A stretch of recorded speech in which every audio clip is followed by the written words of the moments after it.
अस्सलामुअलैकुम to all viewers. उम्मीद है आप सब खैरियत से होंगे और बहुत स्ट्रॉन्ग होंगे।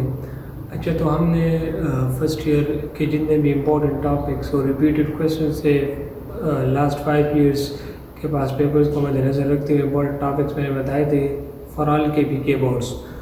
तो अब सेकंड ईयर का मैं बताने जा रहा हूँ, तो आप वीडियो लास्ट तक देख लिए, चैनल को भी सब्सक्राइब कर लें ताकि इसी तरह के अच्छे अच्छे वीडियो हम आप लोगों के लिए लाएँ। से इस तरह एमडीकेट, नम्स, केमिकेट, एफएनएस, एमसी, इन सब के लिए भी हम एमसीक्यू शेयर करते हैं, तो इस चैनल को आप लाजमी फॉलो करो। इस तरह हमने वेबसाइट भी बनाए हैं, लिंक डिस्क्रिप्शन में डाल दूंगा। हर चैप्टर वाइज हम 100 एमसीक्यूज़ बनाते हैं, उसकी एक्सप्लेनेशन भी करते हैं, वो भी आप लोग देख सकते हैं। सही, तो आप लोग देख लिए फर्स्ट चैप्टर हमारे पास सेकंड ईयर में जो है वो हमारे पास है रेस्पिरेशन। तो उसमें हमारे पास इम्पोर्टेंट टॉपिक कौन कौन से, तो लंग वॉल्यूम्स, लंग कैपेसिटीज़, सही, और gases exchange, differentiate between inhalation and exhalation, ये मेजरली आता है। सही, तो ये ट्रांसपोर्ट ऑफ रेस्पिरेटरी गैसेस के हवाले से मेजरली आता है, ऑक्सीजन एंड कार्बन डाइऑक्साइड। और इसके साथ साथ हमारे पास respiratory disorders like emphysema, sinusitis, asthma, lung cancer, majorly ये लंग कैंसर 10th और सेकंड ईयर में मेजरली टारगेट होता है। सही, तो अब रिपीटेड क्वेश्चंस कौन कौन से, तो आप लोग देख सकते हैं कि study about the volume and capacity of lungs, ये हमारे पास 24 में आया था, मैंने ये भी आप लोगों के लिए लिखा है। ऐसे 2024 क्वेश्चन ये था कि ह्यूमन लंग के हवाले से आप लोग बता दें। सही, तो आउटर मोस्ट कवरिंग फ्लूइड है, और इस तरह हमारे पास इसकी लोकेशन ये है, ट्विन नंबर है, लेफ्ट राइट है। लेफ्ट में हमारे पास 2 फिर कंपार्टमेंट्स है, और हमारे पास राइट में 3 है, सुपीरियर, इंफीरियर, दूसरे, और ये हमारे पास राइट वन में हमारे पास 3 है, सुपीरियर, इंफीरियर और मीडियन। सही, तो वो आप सब बता सकते हैं, यहाँ पे वो बताऊंगा तो वीडियो लेंथ हो जाएगी। Symptoms and complication related to pneumonia, ये हमारे पास 2023 में आया था। Cause and symptom of sinusitis, ये 2021 में आया था। तो इस तरह के क्वेश्चन शॉर्ट आते हैं। सही, निगेट में भी इससे मेजरली क्वेश्चन आते हैं। और स्टेंसिस हमारे पास दूसरा चैप्टर है। सही, सही, तो इसमें हमारे पास ऑस्मो रेगुलेशन एंड प्लांट है, तो 10th में मेजरली है, बाकी ये सेकंड ईयर में नहीं है। प्लांट्स वाली चीज़ें आप लोग ना देखें, सेकंड ईयर में तो बिल्कुल ना देखें। Structure and function of nephron, ये आप लोगों ने देखना है। नेफ्रॉन में हमारे पास रेनल ट्यूब्यूल और रेनल कार्पसल्स ये होते हैं। सही, कार्पसल में बॉमन कैप्सूल ग्लोमेरुलस आता है, और ट्यूब्यूल्स में हमारे पास proximal convoluted tubule, loop of Henle, distal convoluted tubule and collecting duct आता है। सही, ये सब आप लोगों ने लिखना है। दूसरा हमारे पास है डायलिसिस के हवाले से तो बहुत ज़्यादा आता है, इसमें भी पर 2 टाइप्स हैं। एक हमारे पास है हीम डायलिसिस, हीम ब्लड से रिलेटेड और ब्लड ये इन्वॉल्व है। दूसरा हमारे पास है पेरिटोनियल डायलिसिस, और इनके डिफरेंस भी आते हैं। और बाकी इस चैप्टर में हमारे पास एक इम्पॉर्टेंट टॉपिक ये भी है कि थर्मो रेगुलेशन एंड मैमल्स किस तरह होता है। तो इनमें हमारे पास फर्दर 2 टाइप्स ऑफ एनिमल्स होते हैं, पाइकेलोथर्म्स एंड होमियोथर्म्स, तो ये भी आप लोगों ने लाजमी देखने हैं। क्वेश्चंस किस तरह है तो ये आप लोग देख सकते हैं, यहाँ से इसकी शॉट ले लें, अब बताऊँगा तो आप लोग को लेंथी वीडियो से फिर बोर होते हैं। सही, तो ये आप लोग यहाँ से देख लें। स्ट्रक्चर ऑफ किडनी आया है, ये मैं मेजरली एक्सप्लेन कर भी चुका हूँ। हाइपोथैलेमस या थर्मो रेगुलेशन इसमें इन्वॉल्व है। हेरिडिटी के हवाले से बता दें, होमोस्टैसिस। सही, वैसे हमारे पास जो लिथोट्रिप्सी के हवाले से भी 2024 में लॉन्ग क्वेश्चन आया था। सही, सपोर्ट एंड मूवमेंट हमारे पास 3rd चैप्टर है सेकंड ईयर में, तो इसमें हमारे पास टाइप ऑफ जॉइंट्स टॉपिक आप लोगों ने देखना है। बोन एंड कार्टिलेज, ये इनका डिफरेंस ये भी आप लोगों ने देखना है, स्ट्रक्चर भी देखना है, और इनके सेल्स भी है। बोन सेल्स हमारे पास ये 3 है, मैं रील्स इस पर बना चुका हूँ, वो आप लोग देख लें। 6 to 7 पॉइंट्स इस पर आप लोग के कवर हो सकते हैं। इसमें हमारे पास ये स्केलेटल डिफॉर्मिटीज़ या स्केलेटल में जितने भी डिसऑर्डर आ सकते हैं वो भी आप लोगों ने देखने हैं। सही, और मैकेनिज्म ऑफ मसल कंट्रैक्शन या स्लाइडिंग फिलामेंट थ्योरी, तो बहुत ज़्यादा रिपीटेड क्वेश्चन है। सही, और मैं रिपीटेड क्वेश्चन कौन से ये आप लोग देख सकते हैं, इसकी शॉट ले लिया से। फिर हमारे पास चौथा जो चैप्टर है वो हमारे पास है nervous coordination. First 6 to 7 chapter आप लोगों ने याद कर लिए, तो आप लोग एमडीकेट भी में भी आई थिंक 40 to 50% कवर हो सकता है, ये आप लोग लास्ट में एमडीकेट देंगे। और दूसरा हमारे पास इस पेपर में तो 70% कवर हो सकता है। सही, हमारे पास 4 चैप्टर है नर्वस कोऑर्डिनेशन, जो आप लोगों ने structure of the brain, structure of the spinal cord, ये सब देखना है, और हमारे पास स्पाइनल कॉर्ड देखना है।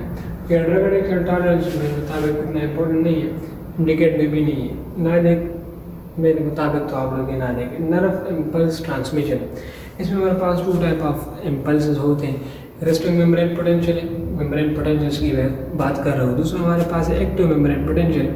ये दोनों आप लोगों ने और इनके रीजन भी सही। रिफ्रैक्टरी फ्लूइड के हवाले से आप लोगों ने देखना है, न्यूरॉन के हवाले से स्ट्रक्चर ये तो डेंड्राइट एक्सॉन ये सब देखना है, माइलिनेटेड नॉन माइलिनेटेड न्यूरॉन का डिफरेंस ये भी आप लोगों ने देखना है, मुझे कुछ लेक्चर आ जाता है। और ये इसके हमारे पास रिपीटेड क्वेश्चन है। पांचवा हमारे पास चैप्टर है केमिकल कोऑर्डिनेशन। जैसे हमारे पास एक ग्लैंड्स मेजरली आते हैं और पिट्यूटरी ग्लैंड लास्ट में आता है सही, और थायराइड ग्लैंड भी आप लोगों ने देखना है। Plus the most important one जो इंडिकेट में भी आते हैं feedback mechanism, positive feedback mechanism, negative feedback mechanism last में देखने होंगे सही। ये वीडियो थोड़ा सा देख लूँ। अच्छा, और ये hormonal control of spermatogenesis, spermatogenesis में कौन कौन से हार्मोन्स इन्वॉल्व है, तो टेस्टोस्टेरोन आप लोगों ने देखना है, नेफ्रिन हार्मोन आप लोगों ने देखना है, टेस्टिस में होते हैं तो ये भी आप लोगों ने देखना है। इसका एस्ट्रोजन, प्रोजेस्टेरोन हार्मोन फिर का तो मुझे पता है तो वहाँ पे ब्रीफली एक्सप्लेन है, वो आप लोगों ने देखने हैं। इंडिकेट में भी ये मेनली आते हैं और ये इसके रिपीटेड क्वेश्चन है, आप लोग देख सकते हैं। बिहेवियर चैप्टर में आप लोगों ने ये बिहेवियर है, एक नेट बिहेवियर है और दूसरा हमारे पास लर्न बिहेवियर है। तो हमारे पास ये लर्न बिहेवियर में फिर फर्दर बहुत ज़्यादा टाइप्स है, हैबिचुएशन है, ऐसा इनसाइड लर्निंग है, ट्रायल एंड एरर लर्निंग है, वो सब आप लोग देख लिया डिफ्रेंशिएशन के लिए। ये तो शॉर्ट क्वेश्चन में हर साल आते हैं, डिफ्रेंशिएट बिटवीन इनेट, ये आप लोगों ने लिखना है, इनेट एंड लर्न बिहेवियर देखना है सही लाजमी।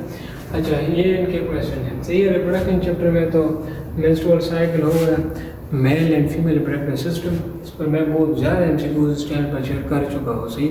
लेक्चर वैसे तो नहीं दिए, इंशाल्लाह लेक्चर जी दूंगा इस चैनल पर बायोलॉजी के, तो वो आप लोग फिर देख सकते हैं सही इंडिकेट के लिए।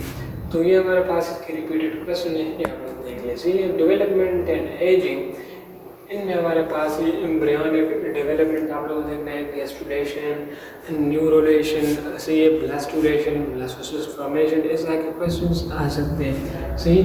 और ये इसके रिपीटेड क्वेश्चन है सही, ये आप लोग देख सकते हैं। Inheritance the most important one सही, Mendel's law of segregation, law of independent assortment. Law of segregation मानो हाइब्रिड क्रॉस से रिलेटेड बात है, तो ये आप लोगों ने जहन में बिठाना है। और law of independent assortment dihybrid cross से रिलेटेड बात है, ये तो आप लोगों ने देखना है। दूसरा हमारे पास है नॉन मेंडेलियन इनहेरिटेंस जो है, मीन इनकम्प्लीट डोमिनेंस और ये कोडोमिनेंस, ये सब आप लोगों ने देखना है। मल्टीपल एलील पॉलीजेनिक इनहेरिटेंस ये सब देखना है। और हेमोफीलिया फिर लास्ट में वो लाजमी आप लोगों ने देखना है सही। सिक्स लिंक रिसेसिव जो डिजीज है सही, एक्स लिंक इनहेरिटेंस सही, हेमोफीलिया लाजमी देखना है। ये भी अगर इससे आ जाता है, एरिथ्रोब्लास्टोसिस फिडेलिस सही।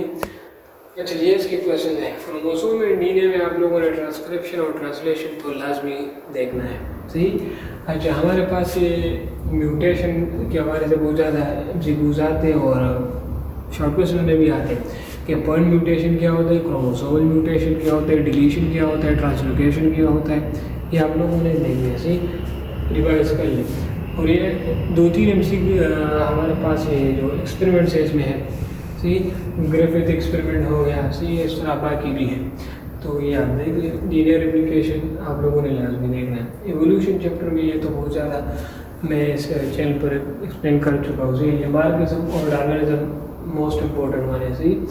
अच्छा, मैन एंड हिज एनवायरनमेंट ये मैं भी देगा तो कोई मसला नहीं है, वीकेंड में भी नहीं है, लेकिन ये साइकिल्स, वाटर साइकिल हो गया, नाइट्रोजन साइकिल हो गया, ये दोनों लाजमी हैं। और ये ग्लोबल वार्मिंग है तो आप 7 में भी पढ़ते आ रहे हैं सही। ये बायोटेक्नोलॉजी में आप लोगों ने ये जीन क्लोनिंग लाजमी देखना है और उसका डायग्राम ये अक्सर आ जाता है सही। और पीसीआर टेक्निक भी लाजमी देखना होगा सही। और genetic proportion, DNA sequencing, recombinant DNA technology, ये तो मोस्ट इम्पोर्टेंट क्वेश्चन है सही। अच्छा, ये रिपीटेड क्वेश्चन है, ये लॉन्ग क्वेश्चन में आते हैं सही। इम्प्लीकेशंस ऑफ पीसीआर या राइट नोट ऑन पीसीआर, हर साल इससे आता है। बायोलॉजी एंड ह्यूमन वेलफेयर न भी देखे तो कोई इशू नहीं है, लेकिन इसमें यह वैक्सीनेशन इम्प्लीकेट सिलेबस में इंक्लूड है, तो यहाँ पे आप लोगों ने देख लिया, वहाँ पे भी ईजी होगा, टाइम कम होगा सही। हमारे पास एनिमल हस्बेंड्री, सिलेक्टिव ब्रीडिंग ये वहाँ पे नहीं है सही। और ये एक्लेमेटाइजेशन ये भी नहीं है, लेकिन खैर आप लोग देख लें। और ये इसका हमारे पास रिपीटेड क्वेश्चन है। तो ये थी आज की वीडियो। इस तरह के अच्छी वीडियोज़ देखने के लिए चैनल को सब्सक्राइब कर लें।